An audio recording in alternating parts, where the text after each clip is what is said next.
আমি বলবো না, আমি আমি এতটুকুই বলি, নীরব আমার বন্ধু, আমরা একত্রে পড়ছি।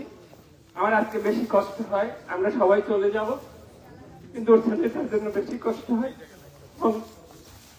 ছেলেটা ভালো থাকতো, ও চিকিৎসার জন্য থাইল্যান্ডে গিয়েছিল, এখন সিএমএসে আছে, আমাদের ভারপ্রাপ্ত চেয়ারম্যান ওর সাথে কথা বলছে এবং তার স্ত্রীর সাথে কথা বলছে, তাদের পরিবারের সমস্ত দায় দায়িত্ব স্বীকার করছে এবং সে এখানে তার প্রতিনিধি হিসাবে আমাদের মাননীয় সাবেক সংসদ সদস্য এবং ঢাকা থেকে বিএনপি বিভাগীয় সাংগঠনিক সভাপতি আক্রম কুদ্দুস ভাই আসছে, তার একটি প্রতিনিধি হিসাবে আমার এখানে অনুরোধ রইল, শিরিন শারমিন বিভাগীয় সাংগঠনিক সম্পর্ক সে আসতেছে, তার দিয়ে নির্দেশে আমার তাদের কাছে অনুরোধ, এই পরিবার ওদের কেউ নাই, আল্লাহ সবকিছু দেখবে, তারপরে আপনারা আপনারাই এই পরিবারের জন্য খেয়াল রাখবেন।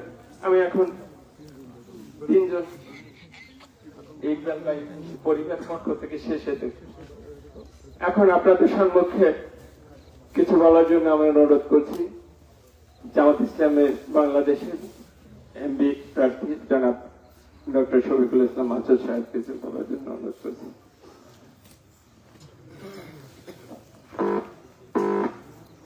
আসসালামু আলাইকুম ওয়া রাহমাতুল্লাহি ওয়া বারাকাতুহু। আল্লাযীনা ইযা আসাবাতুহুম মুসীবাতুন ক্বালু ইন্না লিল্লাহি ওয়া ইন্না ইলাইহি রাজিউন। আমাদের 2024 জুলাই গণ অভ্যুত্থানে